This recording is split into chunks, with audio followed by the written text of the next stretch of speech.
Today I get to interview Monster of Schlock's Burnaby Q Orbax.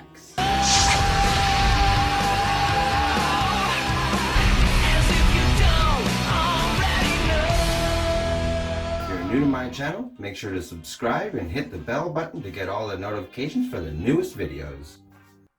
Hello, I'm the Great Orbax, and I'm one half of the world's most extreme two-man circus sideshow county magic extravaganza known as the Monsters of Schlock. For the last 20 years, we've been touring the entire world with our traveling freak show. We have 26 Guinness World Records, and we also even do a science show for kids. I'm a physics instructor as well, and all around gadabout polymath. Cool dude. Awesome. Well, thank you for joining us. Now, could you tell us a little bit about yourself, what body mods you have? So in terms of other body modifications that I've had over the last 20 years, I guess you could say most of them have probably been a bit more on the experimental side. There's been a lot of stuff that I've had done prior to the techniques that are around today. I had some of the first subdermal implants in Canada. I had my tongue split, I have my ears modified, I have scarification, tattoos obviously, piercings. But in terms of a traveling freak show, you know, a lot of your modification comes about as being part of the show.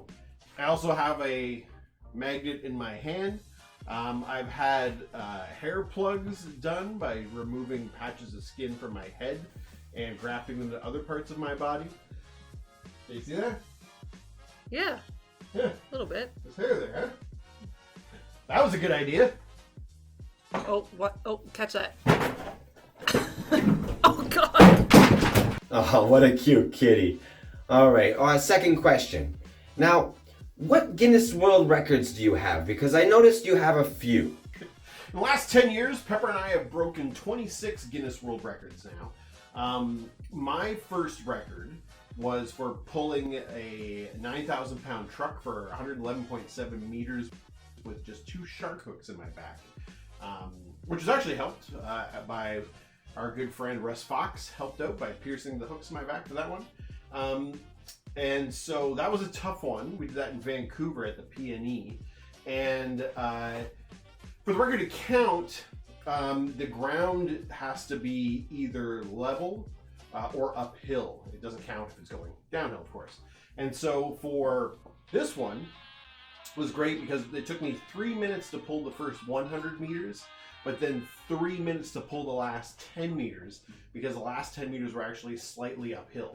So if you watch the footage, it's just agonizingly over and over, and I've got a rope that I can use to pull end over end to actually continue to try to pull my body forward.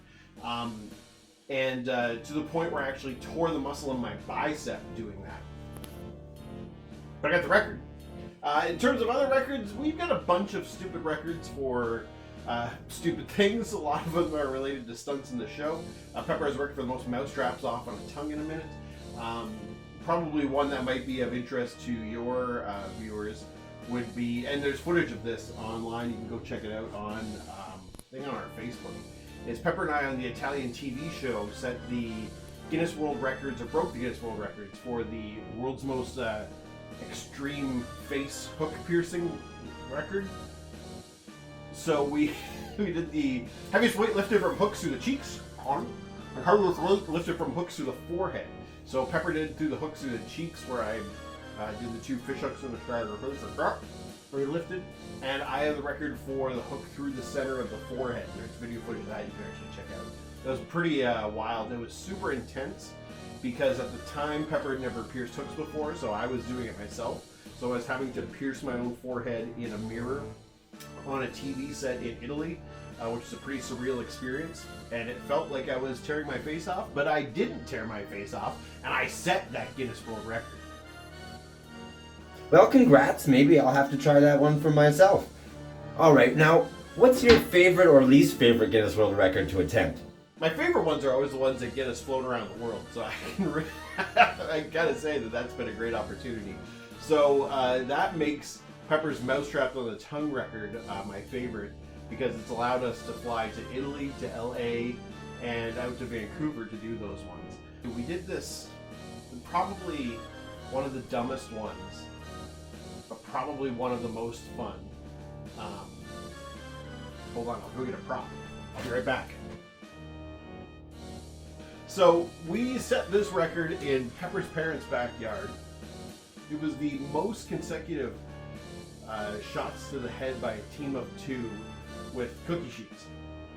So in order for this record to count, you had to buckle the cookie sheets by a minimum of 1 inch over the other person's head, and we went back and forth, back and forth, back and forth, the cookie sheets in a minute, and I think we did something on the order of like 55 or 56. It was pretty ouchy, but also at the same time super fun because we get to do it in an environment that was super relaxed and enjoyable. And we got everybody that day to sign cool cookie sheets. Souvenirs are always nice. Now I know you're a teacher.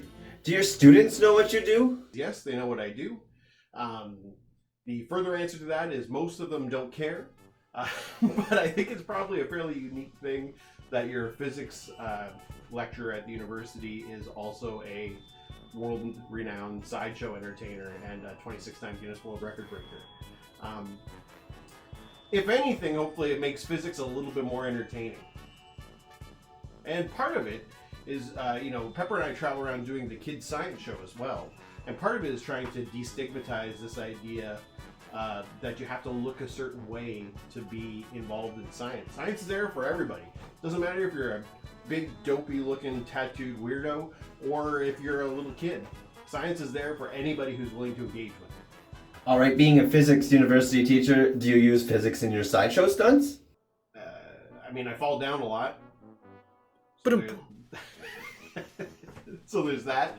But beyond that, I think a critical thinking mind is helpful in developing and analyzing a way to do a stunt safely and a way to perform these stunts which mitigates the most risk for an individual.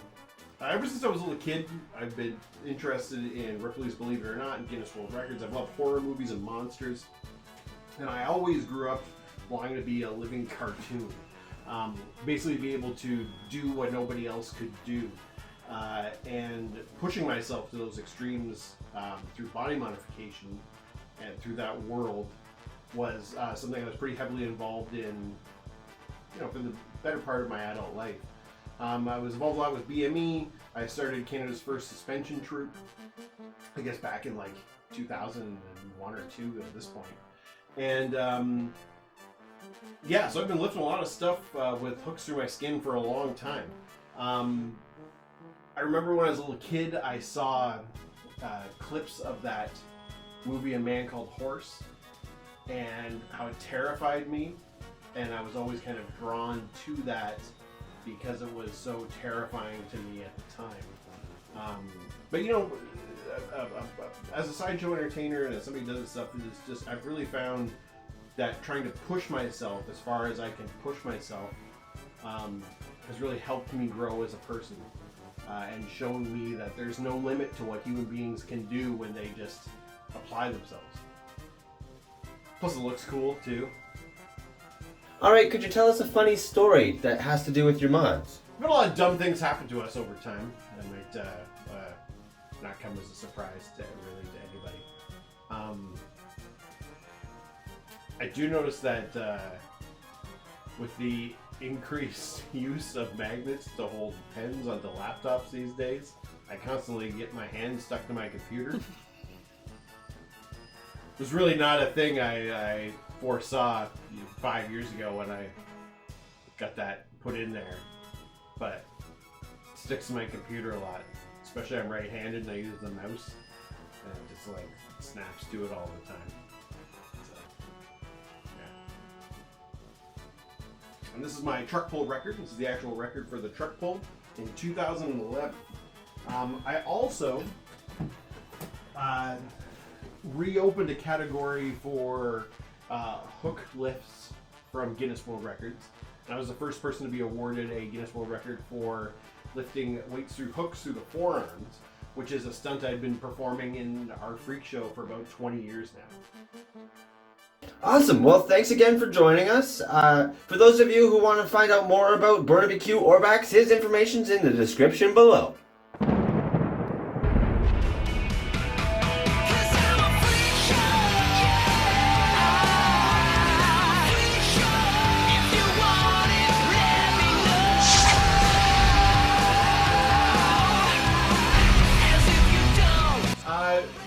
modifications have been pretty experimental. I've been heavily working with a cat plastic surgeon in terms of getting cats grafted to my body, which is working out pretty good. I knew that wasn't going to last forever.